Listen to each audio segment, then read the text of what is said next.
Iran America Israel के युद्ध में जिसका डर था आखिरकार वही हुआ। ईरान ने ब्रह्मास्त्र छोड़ दिया है। अब बूंद बूंद को तरसेगी खाड़ी देश। होर्मुज़ छोड़िए, आखिरकार इससे कैसे निपटेंगे। नमस्कार, आप देख रहे हैं न्यूज़ 18 का डिजिटल प्लेटफॉर्म। मैं हूं आपके साथ श्रुति श्रीवास्तव। ईरान अमेरिका की लड़ाई के बीच खाड़ी क्षेत्र में जारी संघर्ष ने एक खतरनाक मोड़ ले लिया है। अब तक ईरान जहां अमेरिका के सैन्य ठिकानों पर चुन चुन कर हमले कर रहा था, तो वहीं अब उसने टारगेट बदलते हुए पहली बार बहरीन में जल शुद्धिकरण संयंत्र यानी कि वाटर डिसैलिनेशन प्लांट को निशाना बनाया है। शुरुआत 7 मार्च को अमेरिका और इजराइल की ईरान के दक्षिणी केशम द्वीप पर स्थित एक वाटर प्लांट पर हमले से हुई, जिससे 30 गांवों की जल आपूर्ति बाधित हो गई। अब ईरान ने इसका बदला लेते हुए बहरीन में मौजूद पानी के प्लांट को टारगेट किया है।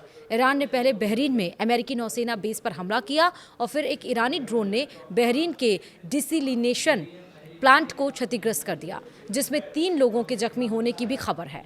बहरीन ने इसे संघर्ष का नया चरण बताया है, क्योंकि खाड़ी देश पानी के शुद्धिकरण पर ज्यादा निर्भर है। यह घटना क्षेत्रीय जल सुरक्षा को खतरे में डाल रही है, जहां ये संयंत्र लोगों की मूलभूत आवश्यकता को पूरा करते हैं। इसे नुकसान पहुंचने से खाड़ी में पानी का संकट जरूर आएगा। अमेरिकी हमले और ईरानी प्रतिशोध की पृष्ठभूमि ईरान के विदेश मंत्री सैयद अब्बास अरागची ने अमेरिका पर आरोप लगाया कि केशम आइलैंड के फ्रेश वाटर डिसैलिनेशन प्लांट पर हमला एक स्पष्ट और हताश अपराध है, जिसने 30 गांवों की जल आपूर्ति प्रभावित की। अमेरिका ने जिस प्लांट पर हमला किया, यह संयंत्र ईरान के दक्षिणी क्षेत्र में महत्वपूर्ण था, जहां पानी की कमी पहले से ही एक बड़ी समस्या है। ईरान ने इस हमले को नागरिक सुविधाओं पर आक्रमण बताया और गंभीर परिणामों की चेतावनी दी थी। इसका बदला लेने के लिए ईरान ने बहरीन के जुफायर में अमेरिकी बेस पर मिसाइलें हमले किए। फिर उसने बहरीन के जल शुद्धिकरण प्लांट पर ड्रोन हमला किया, जो सीधे पानी को निशाना बनाने का पहला बड़ा मामला है। इससे पहले ईरान ने दुबई के जबेल अली बंदरगाह और अन्य ऊर्जा सुविधाओं पर हमले किए, जो वाटर प्लांट के पास थे, लेकिन अब सीधे निशाना बनाया एक नई रणनीति को जन्म देता है, जो और भी ज्यादा घातक है।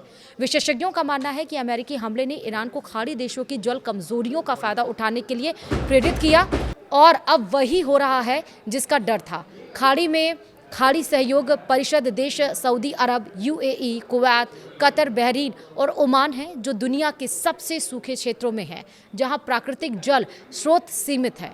ऐसे में ये देश इन प्लांट्स पर काफ़ी निर्भर हैं, जो समुद्री जल को पीने योग्य बनाते हैं। विश्व में खारे पानी को पीने लायक पानी बनाने की क्षमता का लगभग 60% अरब प्रायद्वीप में है, और फारस की खाड़ी के आसपास के संयंत्र दुनिया के 30% डिस्टिलाइज्ड वाटर का उत्पादन करते हैं। जीसीसी देशों में कुल डिसैलिनेशन प्लांट की संख्या 400 से ज्यादा है, जो मुख्य रूप से फारस की खाड़ी, लाल सागर और अरब सागर के तट पर स्थित है। इनकी कुल क्षमता 2022 में 68 मिलियन क्यूबिक मीटर प्रतिदिन थी, जो 2030 तक दुगनी हो सकती है। तो चलिए देखते हैं कि खाड़ी के ऐसे बहुत सारे देश हैं जो जल शुद्धिकरण पर निर्भर करते हैं।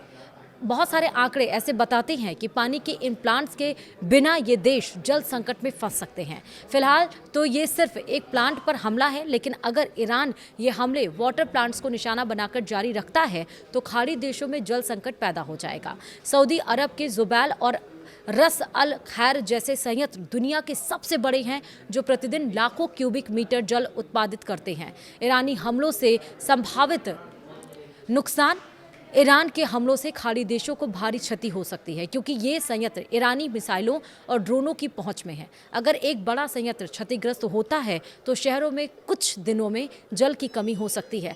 लाखों लोग पीने के जल से वंचित हो सकते हैं, जिससे स्वास्थ्य संकट और पलायन बढ़ेगा।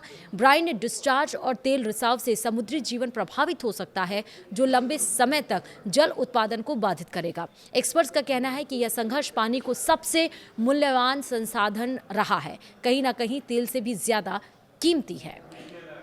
इसी के साथ ही वीडियो में इतना ही। नमस्कार।